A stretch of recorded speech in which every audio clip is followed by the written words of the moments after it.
భారతదేశంలో బంగారానికి విపరీతమైనటువంటి డిమాండ్ ఉంటుంది. అంటే గోల్డ్ అనేది మన భారతదేశంలో ఒక సెంటిమెంట్ అన్నమాట. సో గాడ్ లాగా భావిస్తారు. అయితే ఈ బంగారానికి సంబంధించి మన ఆంధ్ర చరిత్రలో ఒక సన్నివేశం అయితే ఉందన్నమాట. ఇది ఎప్పుడు జరిగిందంటే రెడ్డి రాజుల కాలంలో జరిగింది. అంటే మన ఆంధ్ర ప్రాంతాన్ని కాకతీయుల తర్వాత కొంత ప్రాంతాన్ని అంటే మనకి అద్దంకి కొండవీడి ప్రాంతాలు ఉన్నాయి కదా, కొండవీడిని రాజధాని చేసుకుని రెడ్డి రాజులు పరిపాలించేటప్పుడు ఒక ప్రక్రియ ఉండేది అనమాట. చాలా మంది ప్రజలు బంగారాన్ని తయారు చేయొచ్చు అని చెప్పేసి ఒక అపోహ ఉండేది ప్రజల్లో. బంగారం అనే మెటల్ ని కొన్ని లోహాలు కలపడం వల్ల బంగారం తయారవుతుందని చెప్పేసి ప్రజల్లో ఒక మూఢనమ్మకం ఉండేది. సో దానికోసం వీళ్ళు ఏం చేశారంటే కొన్ని మెటల్స్ ని, ఇప్పుడు రాగి ఇత్తడి ఇలా ఉంటాయి కదా, డిఫరెంట్ మెటల్స్ ని కరిగించి ప్రతి ఒక్కరి ఇళ్లలో ఒక ప్రాసెస్ తయారు చేసేవాళ్ళు. అంటే బంగారం వస్తుందేమో, ఇలా 2-3 మెటల్స్ కలిపితే బంగారం వస్తుందని చెప్పేసి విపరీతమైనటువంటి పరిశోధనలు చేశారు అప్పట్లో. ఇదంతా ఇప్పుడు జరిగిందంటే రెడ్డి రాజుల కాలం. అయితే ఈ చేసినటువంటి పరిశోధన ఏమని పిలుస్తారంటే పరుస వేది అంటారు. పరుస వేది అంటే ఏంటంటే కొన్ని లోహాలను కలిపి మనం మిక్స్ చేసి దాన్ని వేడి చేస్తే ద్రవంలో చేస్తే బంగారం వస్తుందని ఒక మూఢనమ్మకం. సో ఇటువంటి ప్రాసెస్ అనేది అప్పట్లో ఉండేది.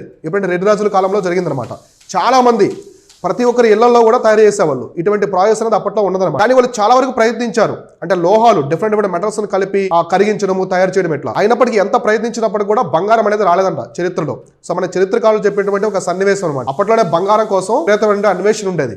సో బంగారం అనేది విపరీతమైనటువంటి ఎక్స్పెన్సివ్ థింగ్ అనమాట అప్పట్లో. మనకి విజయనగర సామ్రాజ్యం నుంచి కూడా చూడండి, వజ్ర వైడూర్యాలు ఇవన్నీ కూడా ఆ వీధిలో పోసి అమ్మారు.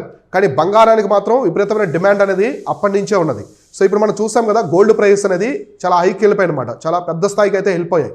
అలానే ఈ బంగారాన్ని బట్టే ఒక దేశం యొక్క ఆర్థిక వ్యవస్థ కూడా ఉంటుంది.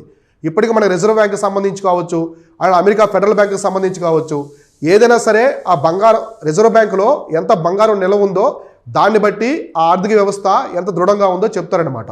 ఇలా మన రెడ్డి రాజుల కాలంలో అటువంటి పరుసవేది అనే ఒక ప్రక్రియ అనేది జరిగింది.